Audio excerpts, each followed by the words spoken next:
The 1v1 interview series is a production of the Boss Rush network of podcasts. Visit bossrush.net to listen to our podcast and read our articles, game reviews, and more. You can also follow us on Twitter at Boss Rush Network to stay up to date with our content. Thank you for listening. Hello, everyone, and welcome to 1v1 with Boss Rush Network. I'm your host, Celeste Roberts. Today, I have the pleasure of interviewing the folks from NEStalgia, a podcast/chronological exploration of every North American release for the NES, or Nintendo Entertainment System. With me today are Mike, Sean, and Joe. Hey, Hello. guys. Thank you Hello, Celeste. Thank you so much for making time. I know it seems like not a big deal, but I know what it's like trying to squeeze in your own projects plus life. So Absolutely.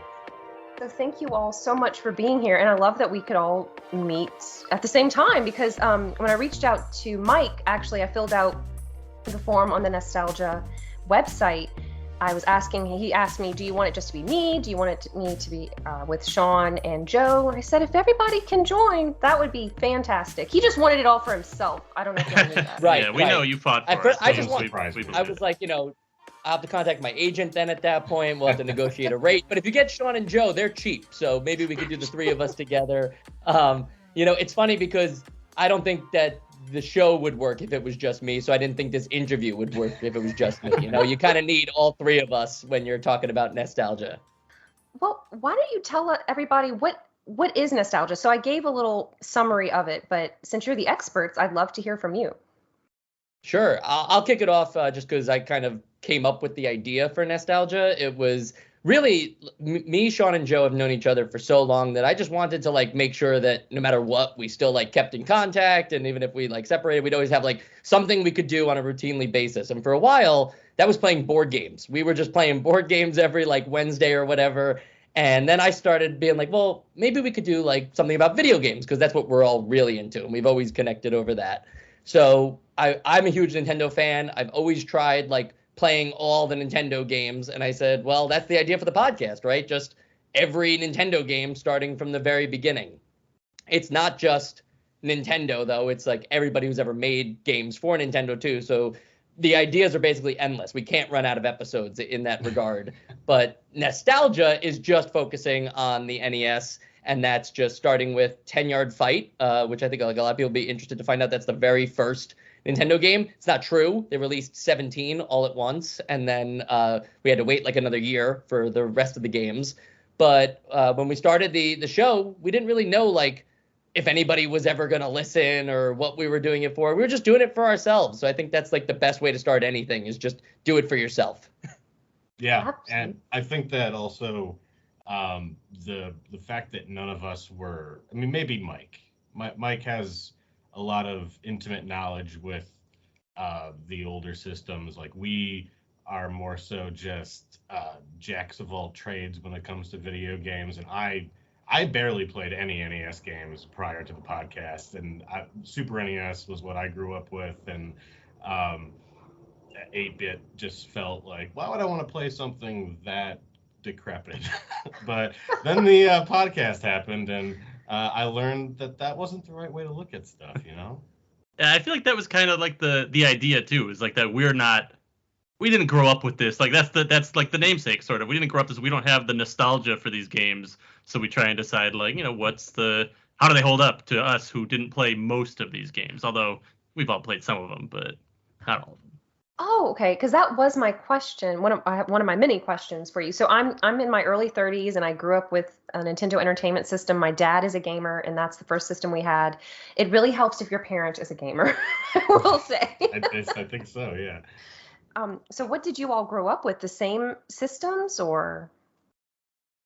Well, so my parents bought me a Super NES, and while I wouldn't say that they're gamers at all, they played it more than me when it came out. I think I was 4 years old. I don't quite remember, but so I grew up with Super Mario World, sorry. We have a runaway train. That's one of the God. features of the podcast is that we can always count on Sean to like tell us what traffic is like in New York City. Yeah, it's perfect for a podcast. Anyway, so Super Mario World, some like Super Mario All Stars, which when I was a kid I didn't know that those were NES games. But then I sort of came into my own on the PlayStation. I didn't have an N64, so I didn't actually have that connection to Nintendo that a lot of people our age have. But I don't. You guys go. Well, I started actually. I did. My first system was an NES, like a hand-me-down from my cousins. But I was a little kid. I mean, I played like 3 games. You know, I played like Super Mario Brothers 3, 1942, and like Blades of Steel because my brother was in hockey. But like, so I just played those games and like some other random ones. I thought that's what video games were just like things that you buy at a garage sale for 50 cents because I didn't realize I was playing a game that was, you know, already old and outdated. And then I went straight from there to the PlayStation 1, and my brain exploded from like the difference in quality. And then yeah, same thing. I mean, I had been around the Super Nintendo and an N64, but like yeah, I did not have the same connection to Nintendo as I think you'll find that Mike might have from his console experience. This is what we're so good at. We tee each other up on the show, and we're teeing each other up here without even preparing. Nobody wrote the scripts today. We're not reading off of anything. So yeah, let's see, 3 years old, and my mom was at like, I feel like Circuit City was the name of the store or whatever, and they had a demo for Super Mario 64, and she just couldn't believe that like technology had come that far, like a 3D video game. She was like, we have to get this. So she actually got the N64 for Christmas. We were too young to ask for video games or really even play video games, but she was a gamer in that respect and really liked Mario. And basically, like, that was just it for me. Like, watching my mom be thrilled by video games got me into video games. And then, like, I remember playing them really early too and not even understanding, like, what I was actually doing. Like, you would just talk to the toads in the castle and not realize that they were just saying the same thing over and over again. You'd expect them to do different things, like it's another world in there. And that really just like intrigued me with video games. And obviously, like, I just stayed with Nintendo from there. I didn't really play much PlayStation or Xbox. But then when I started to like get a job and get some money, I did the garage sale route that Joe was going through, and I started collecting video games, like really seriously, like just anything I could get my hands on that was Nintendo related. I just started buying them up. And then I realized that, well, I don't have a Super Nintendo. I don't have an NES. And I remember looking at, like, I think it was Funkoland at the time had like Super Nintendo games still for sale. And just seeing the box arts, I was like so intrigued by this idea that there were games before Super Mario 64. Like, wow, like I wonder what Mario's adventure was like in Super Mario World, you know, and like what was his adventure like in Super Mario Brothers and stuff like that. And I got those systems, and I still collect video games to this day. But like, yeah, the N64 and Super Mario 64 specifically hold like a special place just in my life as my introduction to video games. I love that it's a reverse experience for you. Like, oh, here's Mario 64. What were the predecessors like? Because I was in second grade when Super Mario 64 came out, and it was mind-blowing. I mean, just imagine you're going from, 8-bit, then 16-bit, or 32-bit? One of those, yeah. Something, I don't know. But then you jump to the ability to have Mario fly with a winged cap in 3D. It was mind-blowing. Yeah, I remember going over to a friend's place because I didn't have the N64. I think I still had only the Super NES at this point. And just learning that you could climb up the trees, and there was no reason to climb up the trees in the castle courtyard, but I just like to do it because you could. So that was mind-blowing to me too back then. Yeah. So how did you all meet as well? Was it all about video games that connected you? Did you all grow up in the same area? Because I'm always fascinated how podcasters enter one another's lives. Yeah, it's a funny story too, because like we all went to college together, but we didn't know Joe really until we left college. Like somehow we met him after the fact, never while we were at college. Yeah, me and Sean had known each other like a very little bit, and then after Sean and I kind of like lost touch after like one class we had together, there was actually a period of time where I swear I didn't realize that Mike and Sean were two different people. I was always like, oh, there's that guy. And every time I saw either of them, I thought it was the same guy. I don't know, they kind of looked alike. They were always hanging out. So like I always could confuse them. But Just seeing double. Yeah. yeah, So we and all then went there's to people who class. make me and Joe sound the same too. that's true. That I don't understand. But yeah, we all went to school for film at Buffalo State College up in Buffalo, New York, where I'm from. Joe is from Niagara Falls, and Mike is from Massapequa Park, New York, in Long Island. So we all met there, and while we made some interesting movies together. Don't look them up. Yeah, don't look them up anywhere. But yeah, Mike, do you want to continue? Yeah, no, I think it was like, that was the genesis of the friendship and everything. But then I kind of told Sean as I was going back to New York City to be like, hey, you gotta come here. You gotta at least try and make it, down here in New York City. You can't just stay up in Buffalo forever. And him and another friend came down and stayed at my parents' house for like a week as they looked for basically jobs and apartments all over New York City.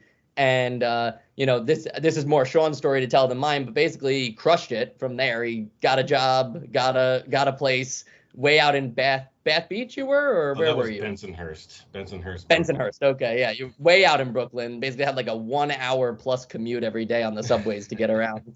And then I started looking for a place, and that's how one of my coworkers at Nickelodeon, Joe and I both work at Nickelodeon, they said, hey, my coworker's looking for a place to stay. And Joe was like, oh, I have a place to stay. You should come live with me. And then I found out that he like also went to Buff State and all these other things. And I was like, wow, this is amazing. Like, and we hit it off right away after that. We just became really close friends. Isn't it crazy how you sometimes connect with people who are right in front of your face the whole time? Yeah. Absolutely. I was just thinking, I never really thought about how like separate, but like each of our stories are that kind of like we came together in this perfect way. So it worked out. I love the idea of, were these home movies or were these like class project movies? Oh, they were student films. They have all of the trappings of student films. They're fun. They were fun. They were a great way to meet people and work with cameras and equipment and all that stuff. And I was just gonna say, working it back into video games a little bit, like my whole interest in film actually came from The Legend of Zelda: Ocarina of Time, where in the intro of that game they took the perspective of Navi as the camera and had her like fly through the Kokiri village and everything, and like I just thought that was such an interesting thing, and I wanted to kind of recreate that. So I asked my parents for a camera, and I just kind of went around our house like running around with the camera, pretending as if that's like the focal point. And this is a really young age and everything, but I always, from there, I just kept tying it back into video games. After that, I would do stop motion animation with my Mario figures and like just simulate like the Mario versus Bowser battle in Super Mario 64 again using stop motion animation. So even my film career and my career at Nickelodeon and everything, I feel like I still owe to video games in some respect. I love how far video games have come. I mean, I definitely appreciate older video games because they walk so we could run today, right? Absolutely. Right. But I call video games virtual storybooks in a way because when I was growing up, you're going to think I'm insane. I used to narrate my own stories out loud while playing video games. Doesn't sound that crazy. Yeah. Yeah. I mean, my mom probably thought I was crazy because she'd walk in and say, who are you talking to? I'm just telling Dixie what I want her to be doing this ship. But, she can't actually do it, so I have to make it up. But, I love hearing how video games are tied back to your careers now. Now, do any of you think that you'd like to work with a video game studio one day or make your own video game? I think that I could find it interesting, like based on kind of going off of what you were just saying, like the storytelling of video games is so fascinating to me. And it's so like whenever I talk to someone who doesn't play video games, I try to explain to them that it's like a totally unique way, like medium to tell a story that's different than a book, different than a movie, different than a TV show. You can do things with video games. So like you can do things with video games that you can't do in other mediums. So I think that if I were to like try and work in the video game industry, I would have to be something in like a writing or some way of like in the storytelling aspects of it. Yeah. I think more so my interests lie in sort of like I can see myself in my spare time putting something together, not so much working in the industry, which I mean, the film industry and in the video game industry have their differences, but I think that the same thing goes for just the stress and the just how hacked together the whole thing seems. So I think taking it at my own pace, writing my own story, not having crunch time and all that, maybe I could do something along those lines. Like I make my own music once in a while, and I still write here and there, but yeah, definitely not a career. And as I think Joe was saying at the beginning about talking about nostalgia, we've heard from a lot of listeners of the show that part of the appeal is that we're not like real gamers like in the industry or know any of the technology or anything like that. The show isn't a formal review. It's not like we're looking at the memory mappers and understanding like what is possible with this game given the limitation of the time. We're reviewing these games in 2022, knowing full well that you could play Red Dead Redemption 2 instead of the, whatever the game of the week is on Nostalgia. So we're really critical of these games, but we also don't, we don't pretend to be experts, and we don't pretend to like, we let our imaginations run wild, and we don't have any nostalgia for these games. So that's like half the fun, right? That's also one of my favorite things about the podcast and learning that there was an audience for this is like that there are people that just want to hear layman's talk about games that they love. And I didn't know that existed. And I'm very thankful for them because I don't know what I'm talking about at the time. And how long have you been doing the Nostalgia podcast? Yeah, we started February of 2018, and I think we won't finish the NES until like 2034. So we have a really long time to go. There are that many games covered on the show. It's just like, I think the final number of, because keep in mind, we're only doing the North American games and they have to be officially released. So like licensed game, only licensed games count. None of that like Tengen stuff or Bible Adventures.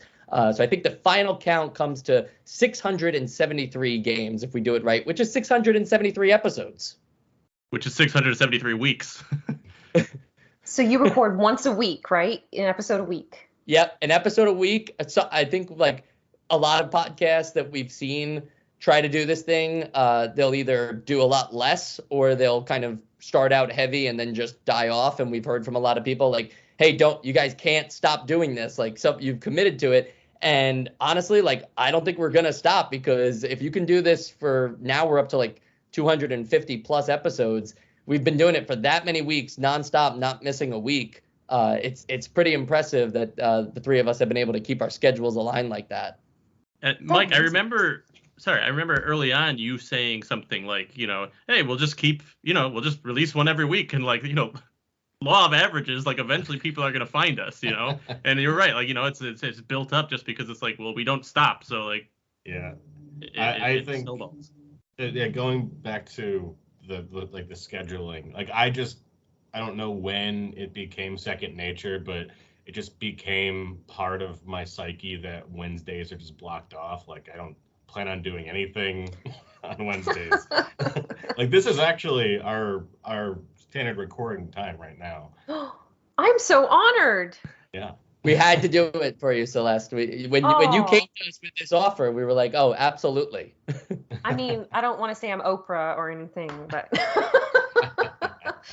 and I found out about you guys because of my friend Late to Gaming. Mm-hmm. Which is great.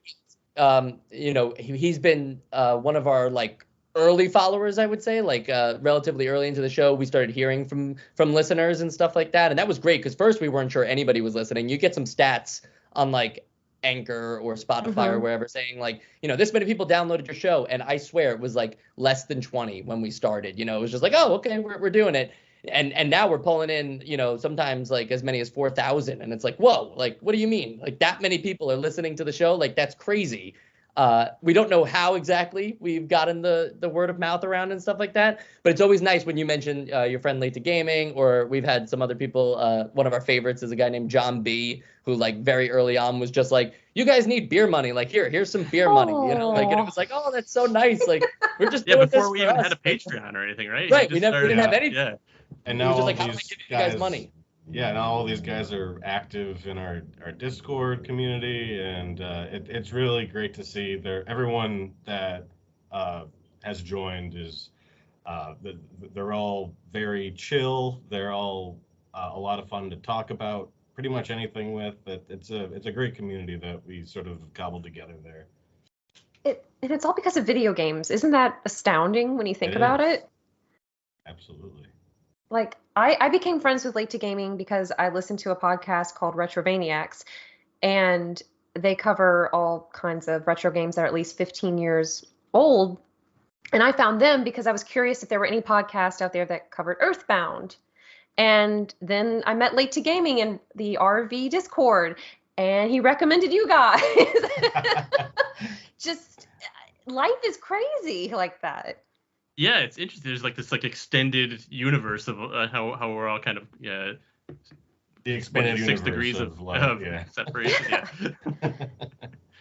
It's also a very like positive space too, though. You know, not just our Discord or anything. I think just what you see on video games sometimes isn't the most positive stuff and the way that it's covered. But everybody that like is listening to our show or writes in, you know, we don't, maybe in the review section on Apple Podcasts, we get like a negative review, but we never get like bad emails from people directly. Like nobody says like, hey, this show sucks. You guys suck. Never talk about video games ever again. And it's like, you could expect somebody on the internet to troll you and say something like that. And I don't think we're doing like the most perfect job ever. Like, I think there is room for criticism. It's just nice to know that like, for the most part, everybody who listens to the show kind of like either has your back or wants you to know like information because they think it's important for the show. It's a very positive space. Yeah, I feel that way, especially because since we've had the Discord up and running, I do look at it once in a while and I'm like, man, these guys like know video game. I don't know what I'm talking about compared to these guys at all. But yeah, like it's just like a very, you know, like everyone's aware of that. You know, we get in conversations and everyone's opinion matters, and it's you know, it's a nice space. So happy to hear that, because I think about this often, especially as I get older. Life is so short, and we spend so much of life. I mean, yes, there are a lot of positives, but we spend so much doing things we have to do, like obligations, jobs, responsibilities, whatever. And we're thankful for those. So something like this that is a passion project, you want it to be fun, right? You don't want to dread it. You never want a passion to become something that you resent. Yeah, that only happens when I have to play something like a power pad game for the show. But recording the show is always fun, and most of the games that we play are fun to do as the homework. So it's only once in a while that it starts to feel like work. I think that sometimes those really chore games, those really bad games, end up being like some of the most fun episodes of them. We just gotta dunk on the game for 45 minutes, and then you know it's a blast.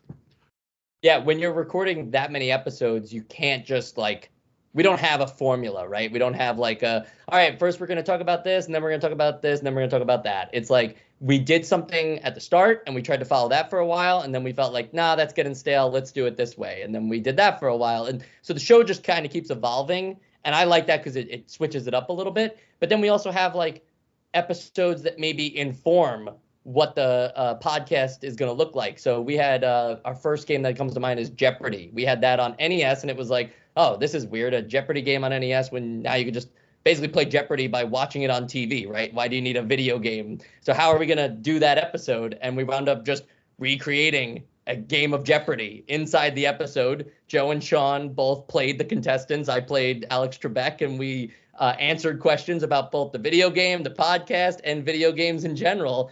And that just became the way that episode flowed. And sometimes we get really off the rails. We did for Donkey Kong Classics. It was a game that covered both Donkey Kong and Donkey Kong Jr., but we already recorded those episodes. So it's like, well, what do you talk about there? We already did the reviews. So instead, we just talked about the one thing that was different in Donkey Kong Classics, and that was the menu. So we dissected the menu for 30 For minutes. like a half hour. Yeah, and it was a just- joke. I'm not sure that it necessarily landed as a joke with all of our listeners, but it was supposed to be a joke. It's So- outsider art. So what is the flow of your podcast? Because there are different video game podcasts, and you've explained what your topic is, but do you have, okay, for this long we're going to talk about this, for this long we're going to talk about that? It's really however long the games like warrant it. Like we've tried to at least keep every episode over 30 minutes, but we don't try to like cap an episode. So when we were talking about, I think it was Ultima 3, which is a huge computer game that wound up coming over to the NES. It's really hard to talk about that game. Like, how do you even explain? You have to think about, some of the listeners might have never played the game, right? So you kind of have to explain it first. And when they get really complex like that, how do you even talk about it? That episode wound up running like 2 hours and 40 minutes. It was just a crazy amount of time. And, that's a judgment call. You say, well, people are going to listen until they don't want to. And that's fine. We give chapters so that if people want to skip around and they just want to hear like, oh, I wonder what they said about the combat, right? Then you go to the combat section and the chapter markers and you just listen to that. But no matter what, there's one thing that every single episode does, and that is a little thing we call the essential games list. And there's a little song that happens, and then we go into the essential games list, which is a vote on the game based on whether it's still playable today by like, you would play this game over modern games. Not just, is this a good game? Is this a playable game? Would you pick this over, the newest game on the PS5? And it is really so hard. not an exact science at all. Right. And we complain, not complain, but we'll do like a soft argument about what it actually means almost every episode, if there are any votes for it. And I think it's really funny that we don't really know what it means, but it's the linchpin of, I think, the podcast where all of the actual structure comes from. Otherwise, it's just people talking about it. Yeah, I was going to say, I think it's almost like an unwritten rule that definitely exists, but we don't always stick to it, that you should not consider when this was released. When, normally when you think, well, you got to consider the time period it was released to, but this is like, no, we're considering it now. And I think sometimes maybe we break that and be like, well, it's on the NES. I understand that, like, but like for the most part, we try to say, like, I think there was one episode, I think it was all the way back in Duck Hunt, when everyone was playing the most popular game in the world, PUBG, like PUBG, like Fortnite. Everyone was playing Fortnite. It's so popular, I can't even remember the name. And some of my friends were playing it and everything, and I was like, I was like itching to get back to play more Duck Hunt, a game from 1985. I was just like, it's like that tells me like, okay, this is an essential game. Yeah.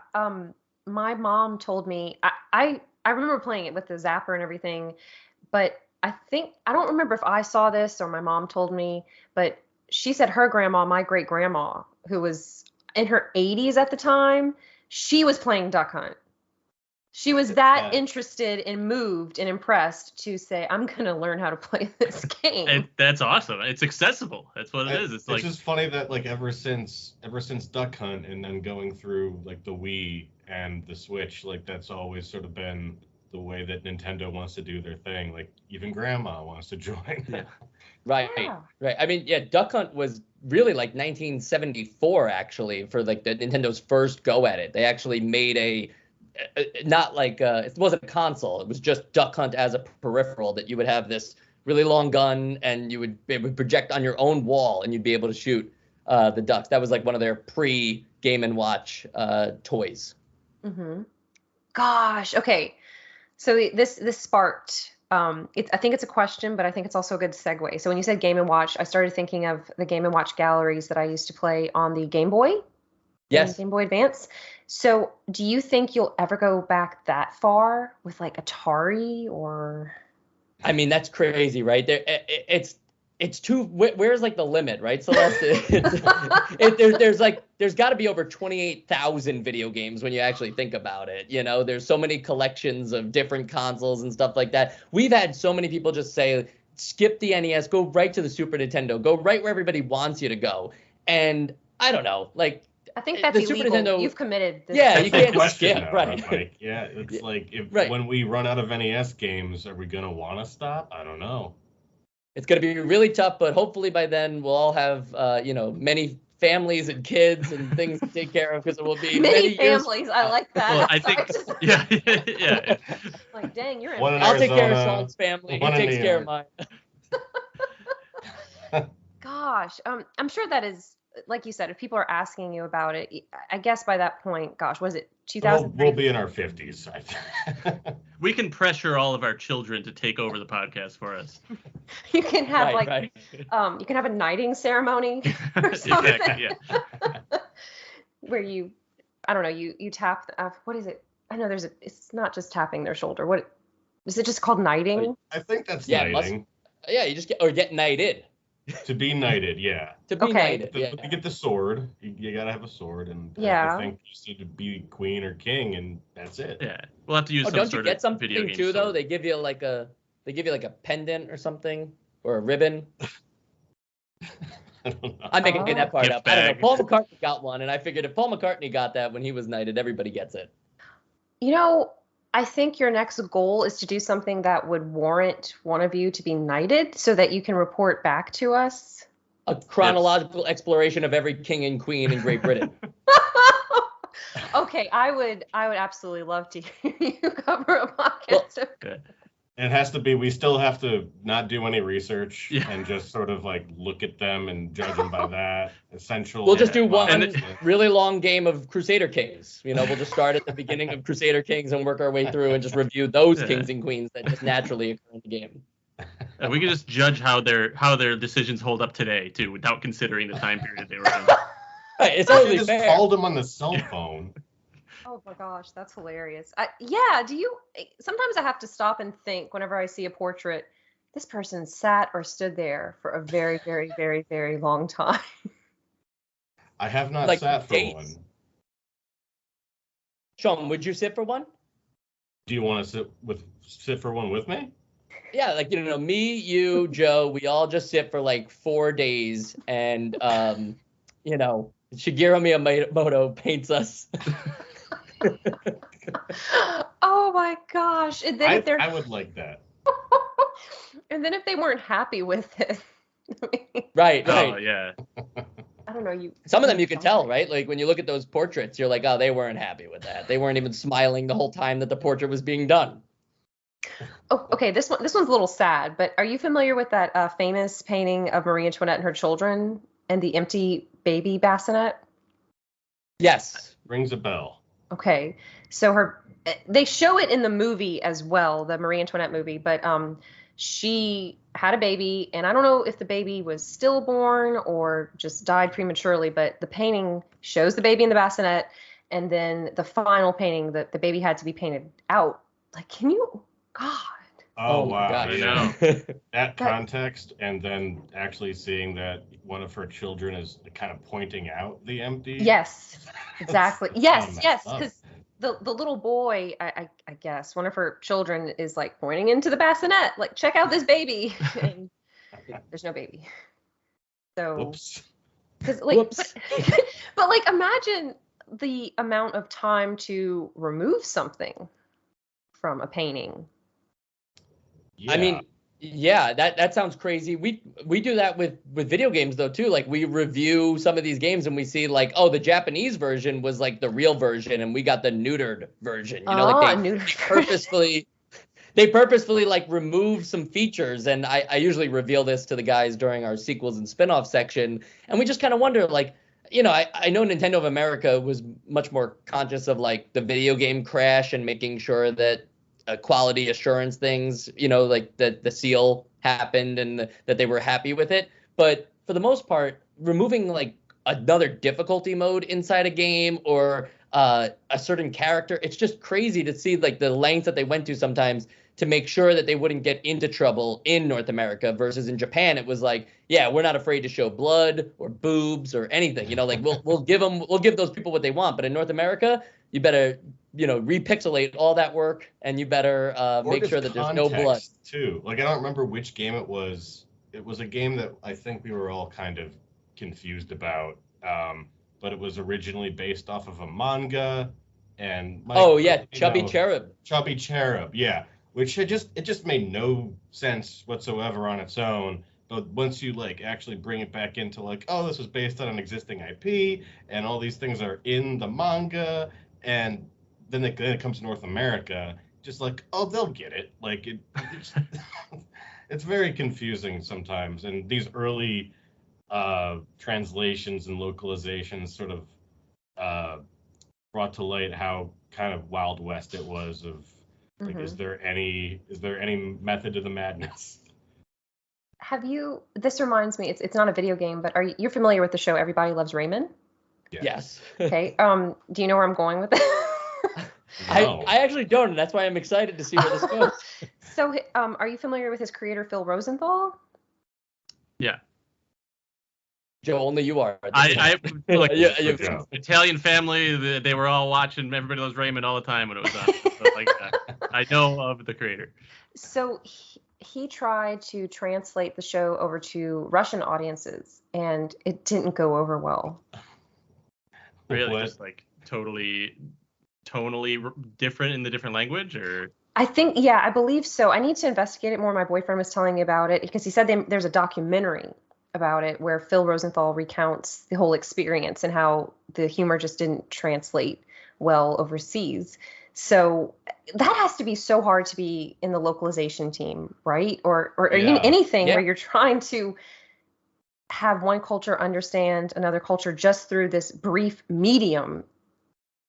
Especially when you have so little like space to work with as like a 2 lines of dialogue on a screen. Like, you have to have a very good understanding of both languages for that to make sense. Otherwise, you get Castlevania 2 or something along those lines. Yeah. Where nothing really makes sense at all. I was gonna say, it's like that's the low-hanging fruit for the NES, is the bad translations and the congratulation and all that stuff. Like, it's Angry Video Game Nerd really like brought that out, and I think like he appropriately called it out like the first time, on his YouTube videos and everything, and now it's kind of become a meme or a talking point. We don't really go for that stuff too often because it is a hard thing to do to translate the game properly. I think we focus more on mechanics and like actually thinking about, well, why'd you make the game so hard to play, or why didn't you use all the inputs available to you? A lot of times we'll see people who designate the jump button to the up button on the D-pad, and it's like, no, like Super Mario Brothers fixed this a long time ago. You have a dedicated jump button. It's one of your 2 buttons. Using the D-pad to move around and jump at the same time is just ridiculous because the D-pad only moves in one direction anyway. Look, I think we rag on everything, and it does still include writing and translation, because anytime there's anything weird in a manual, like either me or Joe will jump on it, and we've actually read like radio play versions of the manual before in episodes. It's a lot of fun, and I know that it is low hanging fruit, but it makes me laugh. That's different though, right? That's the context of the game that they're giving you. That goes back to what you were talking about, where sometimes, in modern video games, right, everything has a story. I think that's what you were kind of saying, Celeste, is they're visual novels, whether they like it or not, right? It's a 60-hour grand story nowadays. But back then, you just went into you press start and you're in the game and you don't really understand like what's Mario's motivation or anything. They have that in the manual. They give you the story, and shockingly, in Super Mario Brothers manual, they explain that all the toads have been turned into the blocks that you then crush, which is just unbelievable, like backlog. But it's like, who decided that, right? So that's the kind of stuff that we'll pick on, and we love to get really into that stuff just because there's nobody to defend it anymore. I think there was an episode of Wizards and Warriors where we like just completely ragged on the manual for all of these different things that they were saying, and then we just casually brought up like, man, imagine if you're the guy who wrote the manual for Wizards and Warriors and you're checking out our podcast and we're just being like the worst people in the world to you. It's like, we gotta try to be better. Yeah, I mean, I think a lot of that stuff too, and we don't necessarily say this a lot, but a lot of it is it is interesting to see that, like, oh, this is because we're looking at it from this context of 2022, where it's like, I mean, going back to the jump button being up on the D-pad, that's crazy to us right now because it's become there's a language now that like developed over the years, but like at the time it was just like the Wild West, like, yeah, make your controls however you wanna, and like now we've started to realize like, oh, this is the most efficient way, so it's like obvious to us from our perspective. So it's interesting like to see these things, or like the difficulty of some games where it's like what makes the difficulty fun versus what makes the difficulty just tedious and annoying, which, as you know, we all know NES is kind of notorious for having a lot of games that are NES hard. So Oh, yeah, it's cool to see that stuff. I like the point about the manuals. They're almost necessary companion pieces if you are interested in the story, like, or a player's guide. Like for Ninja Gaiden 2. I'm not sure if the Dark Sword of Chaos. We haven't gotten there. I don't think so. Okay. At the time of this recording, my dad had the player's guide, but it also had comics in it that would explain what was going on with Ryu and Irene. And I had a richer understanding of the video game, but it also, I don't think I would have understood the game as much. I mean, I would have just taken it at face value, but it really is amazing how far we've come with the storytelling. I also think that a good manual, even up to like the PS2, Xbox generation, like it's a lost art. Like we don't get those anymore. We barely ever buy games in a physical box anymore to have a manual. But I remember Twisted Metal Black had this. It was laid out to be a bunch of the characters' medical records from a psych ward, and this is why they're crazy, and this is their backstory, and everything was sort of framed around it being this document that had nothing to do with the video game, and things like that, where it was almost a companion piece to the art itself. But now we just get, this is the controller, and please don't put the cassette on anything hot, and so yeah. But to that point too, the we have come really far, but like because we're not doing manuals anymore, and there's a lot is much more apparent in the video game, and I think that that's great. But also, I do feel like we've lost something I love about the NES games and Super Nintendo games and stuff is like there's this requirement for a little bit of imagination that I think, I mean, Celeste, you were talking about like narrating the game as you were playing. I mean, that's kind of what I would be doing in my head as I'm playing. Like I'm kind of coming up with, I'm using the story that's in the manual and the context on the screen and kind of supplementing that with what I'm imagining is happening, which sounds, it might sound like childish or whatever, but really I think that was design, like a lot of these were designed in that way because they had to be, but also I think that's what gives some of these older games a little more of a feeling like the same as you would get if you're like reading a book, where there's a little more active participation in the storytelling than just a lot of modern video games that are more closer to watching a movie, which are both great in their own way. But I do sort of miss the magic of some of these NES games, especially some of the ones we're getting into just now after 4 years of recording. We're finally getting to some that I'm like, oh, I'm really starting to feel the stories here. But yeah, so like I think that's cool. It's funny because like you'll get so many bad games in a row because now the floodgates have opened. It's for us at least in the show, it's 1989. It's the end of 1989. So now all the third-party developers are rushing in to release their games in time for the holiday season, and it's no longer just like the 17 games that Nintendo gave you and be thankful that you have them. Now we have all different kinds of parties making them, and you start to recognize like, oh, it's this developer, like they're probably not going to be a great game or whatever, but you give it a shot anyway, and we all give them an honest shot, and they always have a chance at becoming an essential game. And then occasionally you'll get a game that you never even heard of, or at least it's not super popular. Like obviously when we got to The Legend of Zelda, there was no question in the three of our minds that it was going to be on the essential list, right? Like that's one of those games that holds up for a reason.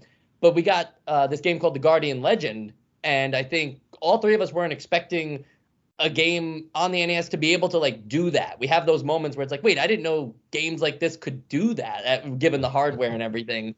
And it's not like that game did anything, graphically mind breaking or anything. It didn't have like Mode 7 graphics like the Super Nintendo does. It just combined 3 different genres into one complete video game and told a story and let you kind of explore nonlinear. And we were like, whoa, where did this come from? So it is fun when you do the chronological exploration to see the progress and kind of sit through the stinkers to eventually get to like, that one diamond. And when you all were talking about the manuals and then the gameplay aspects and the storytelling, I was thinking about back in one of my creative writing classes in college, we learned whatever your story is, whether it's a short story, a novel, a poem, you have to give the reader a reason to care about what they're reading.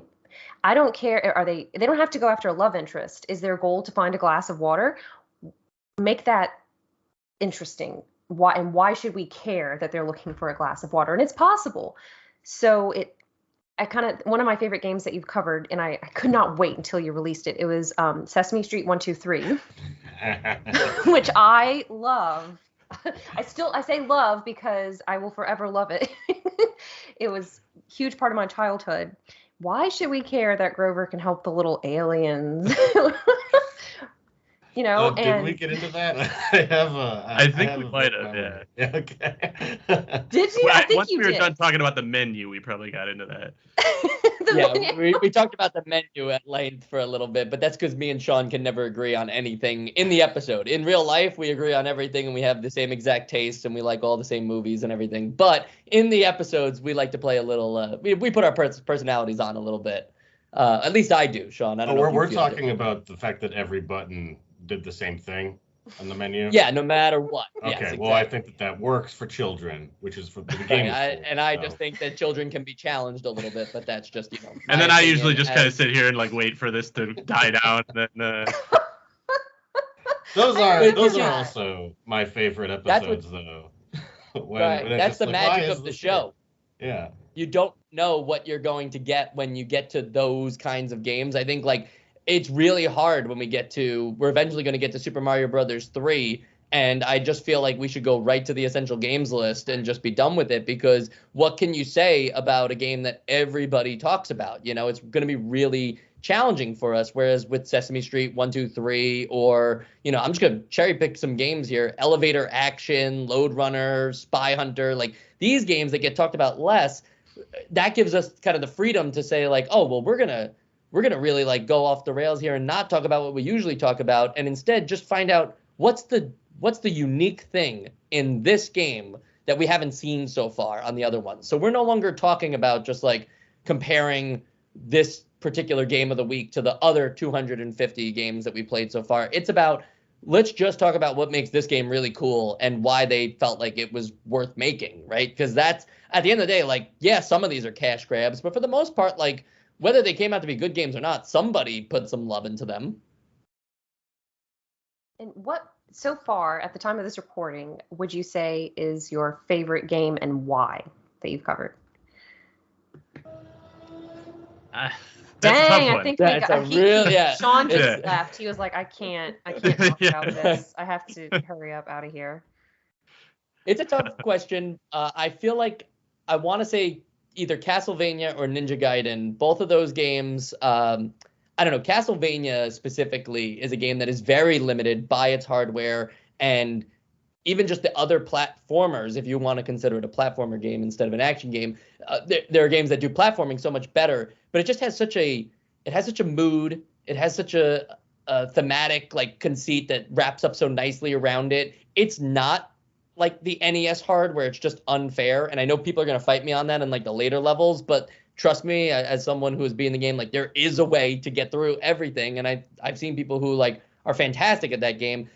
So there's a mixture of skill, theme, and just like the fun factor that for me, that keeps that game. And I think that's the same thing with Ninja Gaiden, just except for the controls are even better in Ninja Gaiden. So that's kind of like, for me, Castlevania is more like my theme game, and Ninja Gaiden is more of my overall game. That out of the ones we played so far, of course. I have so many. But one being Faxanadu.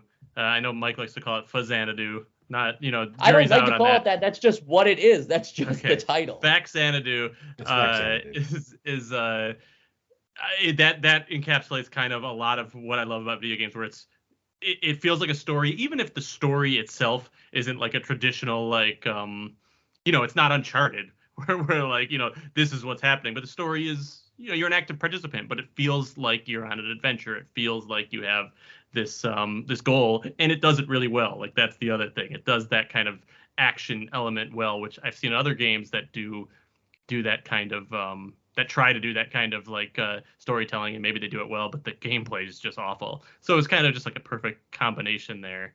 But I'm going to throw out another one just for recency bias. I don't know if this is will hold up over time, but I really loved Archon, which we recently played, which was like a chess. I mean, it wasn't really like chess other than the way it looks, but it's kind of like a board game, move your pieces around the board, but then also get into like these action-y video game like battles. So it's kind of like a nice combination of like of strategy and twitch reflexes.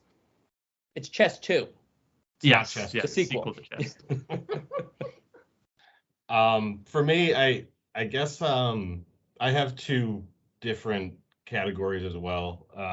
While up there with it is Castlevania along with Mike. I'd say in terms of like just the most fun, Blaster Master is up there. Just the two different modes of play and just how good it feels. Like it was the first NES game that I'm like, oh, this game feels really good just to move around in. That was a ton of fun. But then there's the other category, which is just the games that I have the most fun discovering, and they may not be all that great to play, but like Raid on Bungling Bay is a weird helicopter game where you're flying around while you're attacking an enemy that is slowly building up its forces. And I have a lot of love for simulation games, even when they're not simulating anything all that interesting. And just watching that go on and eventually turn into Sim City, and just knowing that that was the beginning, like those are my favorite games to have discovered. And like, oh, if I never was a part of this podcast, I would have never known that this existed. And it just a little curio of video game history. So that's where I'd go with it. And all the games that we mentioned, other than Raid on Bungling Bay, which Sean kind of qualified as well, all those games are on our essential games list, which currently sits at just an exclusive 26 games out of 244 something episodes recorded. So it is an exclusive list. Some of us would like it to be even more exclusive, but it is, it is a conversation and something that evolves over time. So to have only 26 games out of 244, I think that shows the level of not depth that's required, but more like the layers that we hold it to. Like we hold the essential games list to a very high standard, and I think that's kind of the hook of the show as well. Is it going to make it or not? Because I feel like sometimes there have been episodes. We had DuckTales as an episode that a lot of people felt like that was a shoo-in, and we didn't put it on, and people were kind of shocked. But it was like, it has a chance another day. Maybe it'll get on the list. But for right now, it's not. Whereas Joe's game that he mentioned, Archon, that got on the essential games list. People kind of were like, whoa, what is that game? And they had to go check it out and kind of discover it or rediscover it. And I think that's the cool thing about playing along with us. That's the thing we encourage all of our listeners to do, is one way or another. We know it's not economically feasible, but like one way or another, try to get your hands on some of these games. A lot of them are available even on the Switch as like arcade archives editions and stuff. It's interesting to play them first and kind of create your own thoughts, and then listen to us and see like, oh, it's like I'm having a conversation with these guys. And I love the banter in the show because it does feel natural. It feels like friends just hanging out. But I always appreciate the insight. I'm always curious to hear what people have to say about games I enjoy, especially from that technical, how does it play lens. It's because it is very easy to have those rose-colored or rose-tinted glasses for things you enjoyed as a child. Yeah. And that's what we Uh, try to avoid, you know? I Yeah. think like it's mostly with movies for me, having that feeling of like, oh wow, this is definitely like my favorite when I was in high school, Hmm. and then I'll go back and watch it, and I'm like, oh, this is not hit anymore. And I think that it's a different part of the brain that is misremembering something. Like when it comes to video games, like, oh, this just felt more realistic back then. Like I just felt more invested, whereas in a movie, it might just be like, oh, that just seemed cooler back then, and now this is kind of dumb. But I definitely get that a lot as well. Hmm. Yeah, and also like the games that like I think that's part of the reason that the essential games list is so like kind of exclusive is because we are looking at it through that lens, like that's not the same lens of people who have the nostalgia. Like there are so many games that we play that we're like, wow, that was really cool game.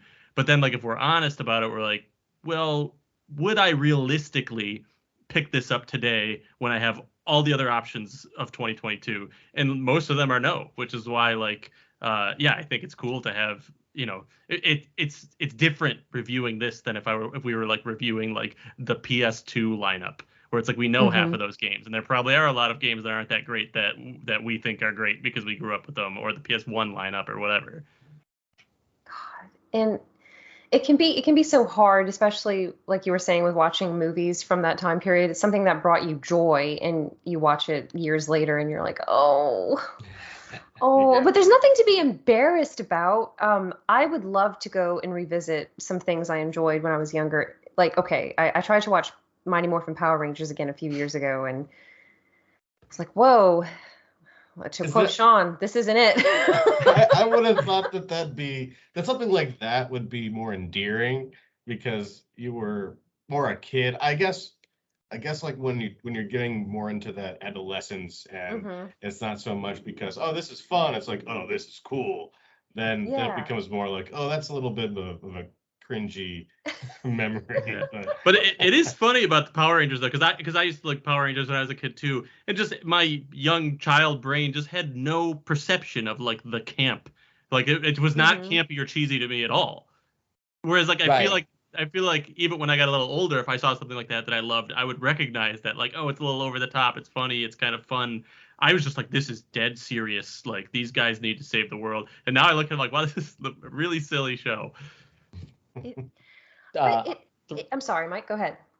No, I was just gonna say through Nickelodeon, like I worked on a few of the last seasons that were on Nickelodeon for Power Rangers, and it is one of those things that like, you know, I was so excited, like, oh, I've been assigned to Power Rangers, like I get to, you know, work with Saban and figure out all this stuff.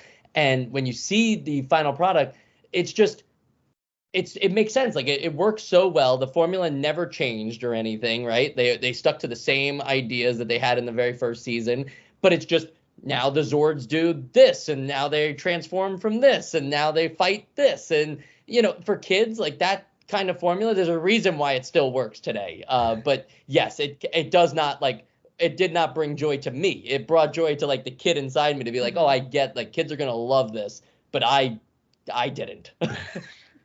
And I think what we're discussing, I think it is important to feed that kid inside of us still, no matter how old you get. Still, I'm not saying like, oh, every game from the past has to be wonderful, but I th- I think it goes back to having this passion project. It's really easy to let life snowball all over you and to let little minor things feel like the end of the world. But I think it's really important to still feed that kid inside of us, whether it's let me go play frisbee in the park, let me have a podcast with my friends where I talk about Nintendo Entertainment System games.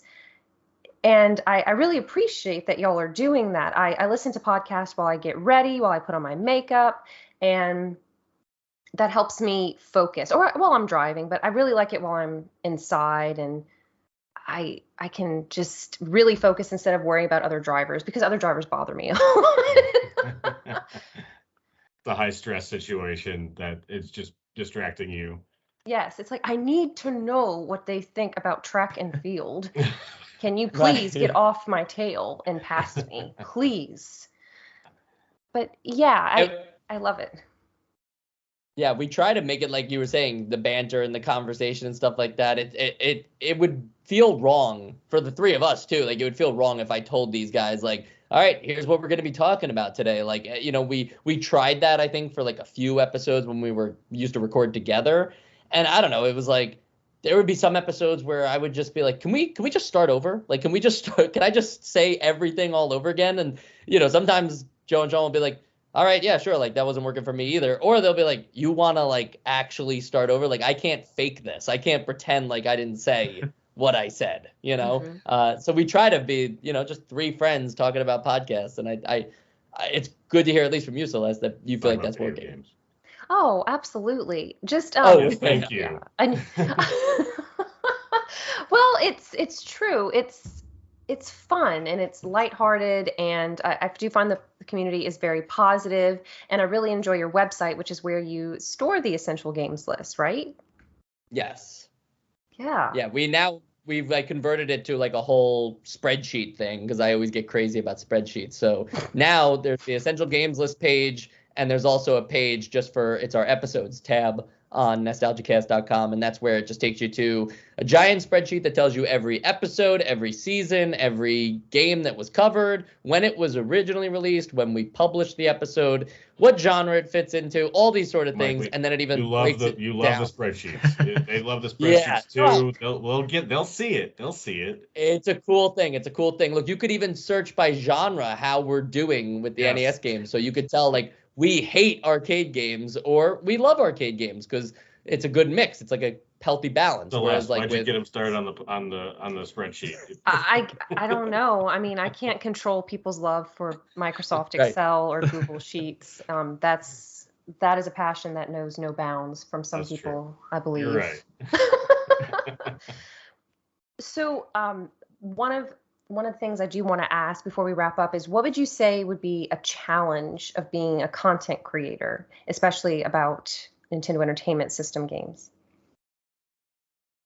I don't mind going first, but I'd love everybody to answer. I think the biggest challenge we had is just, when you keep doing this every week in and week out, it could get stale. It could be something that like you're just hitting the same bases over and over again. And I think that's true for any podcast. Like the podcasts I love always either change the topics fairly regularly or change the structure of the show, because even though you are kind of using it as like a tune-out device or whatever, if you rely on the same things over and over again, then it starts to feel like all the episodes are the same too. So I don't think that would be exciting for us covering video games if we, instead of doing the essential games list, we said like, okay, here's the graphics section and let's all talk about graphics, and like then we rate it out of 5 or something, right? And then all right, let's move over to the sound section. Like that would just be too formulaic for me. So the biggest challenge we have is just coming up with like, all right, well, how's this episode going to be different?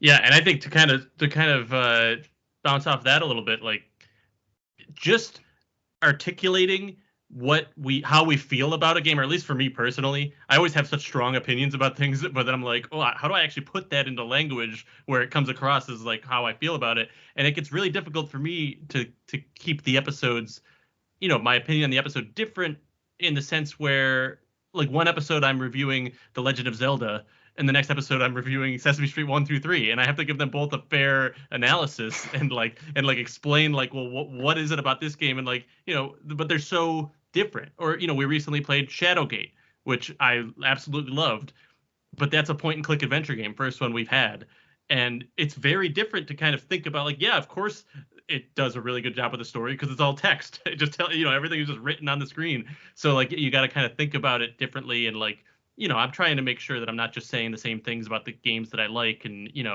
finding what's unique and interesting about the specific games. And I feel like that can be a little bit of a challenge because the NES library is so diverse.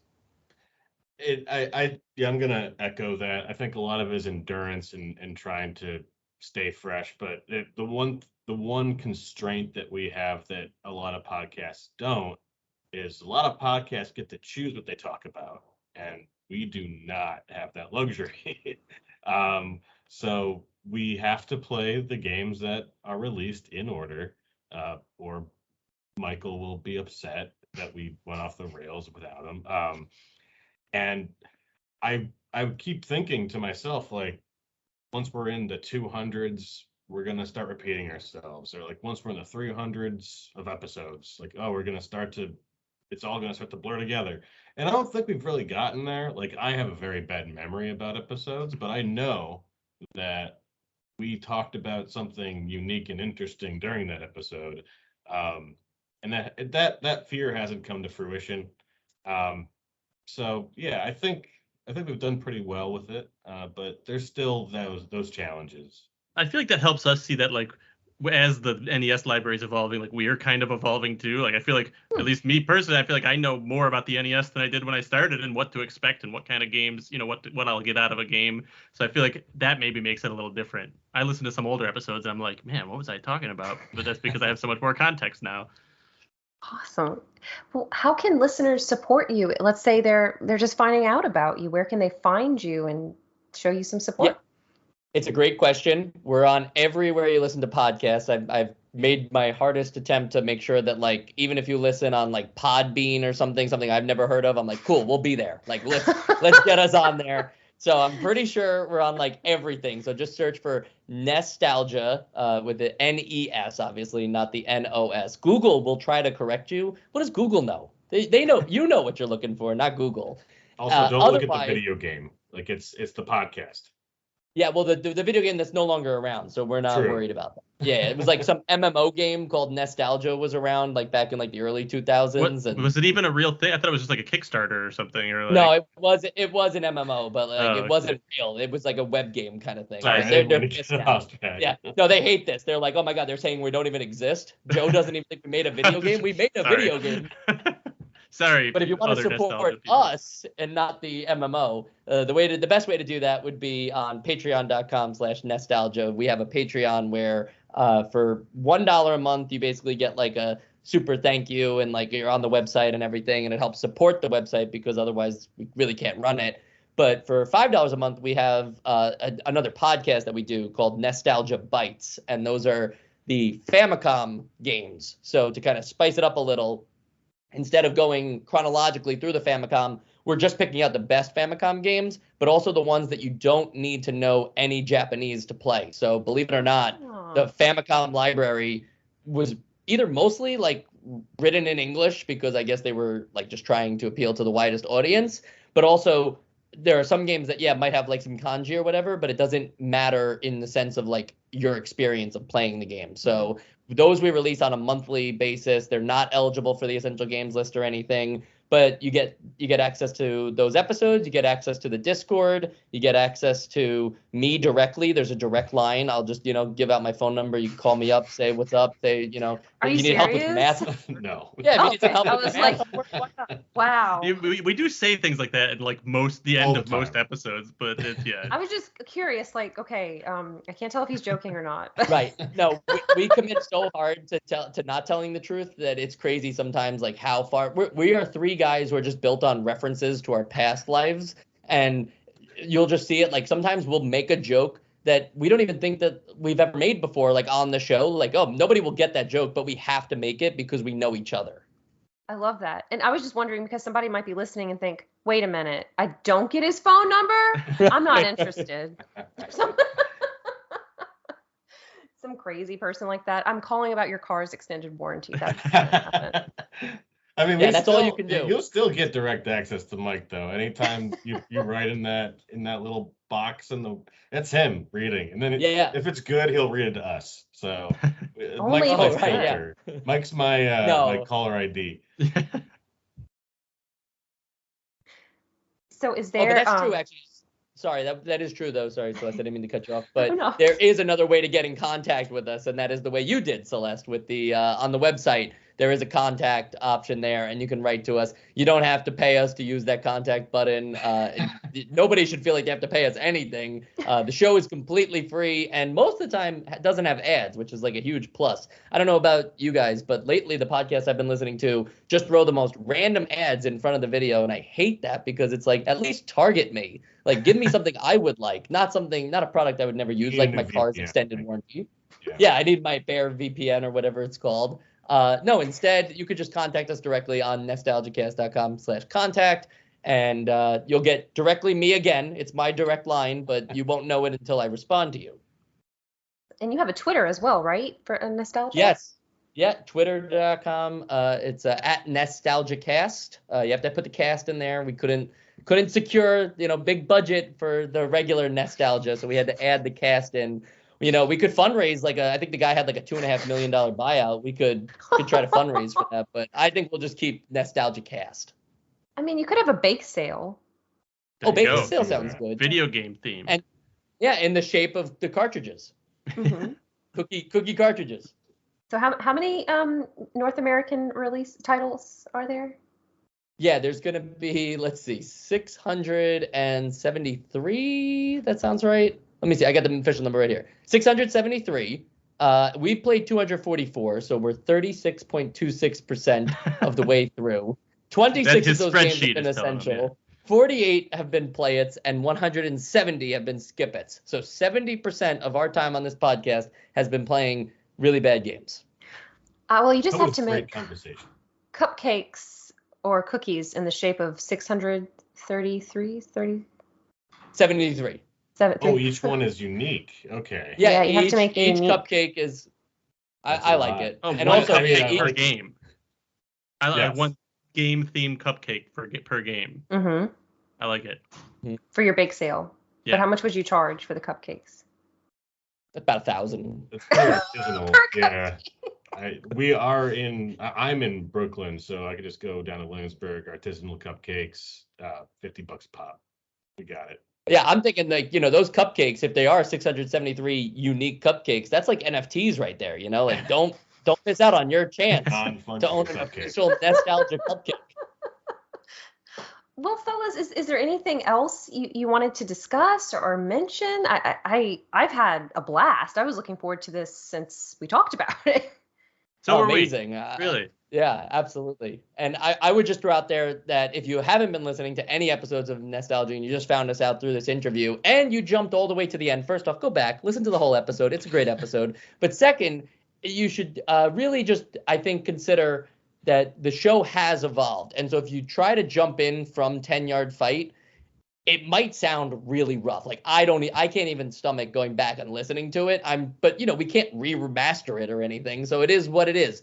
But if you wanted to jump in, you don't need to know what happened the last 240 something episodes. Like just join us right where we are, meet us right where we are. And we promise every single Friday, you're going to get a brand new episode for free. Yeah, I almost feel like that might be a better way to do it. Join us now, and then when you're waiting for the next episode, then go back and listen to other stuff. Then you hear us being a little more evolved than we were in the beginning. That's awesome. And do you have any social media that you'd like people to follow you at?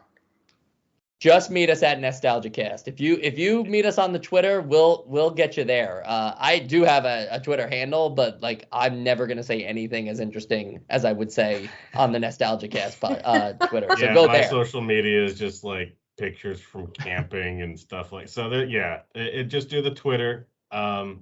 Also, thank you so much for having us on this podcast. And the one thing that I wanted to get off my chest is just a nice hearty go Bills.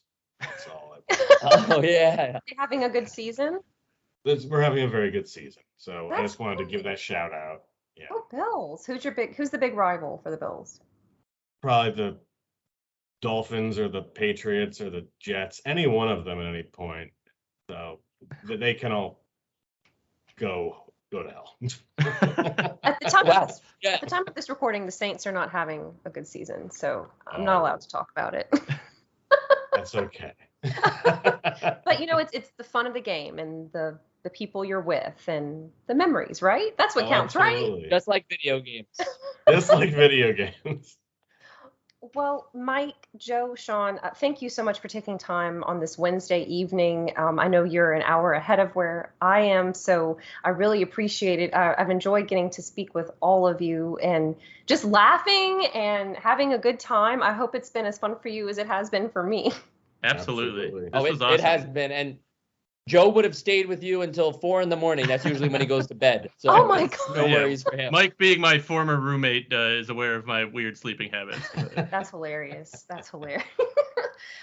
Well, everyone, thank you so much for listening. And you can find other 1v1 interviews at bossrush.net. And you can follow me, Celeste, on Twitter at FairyCrypt. So until next time, we'll talk to y'all later. Bye, everybody.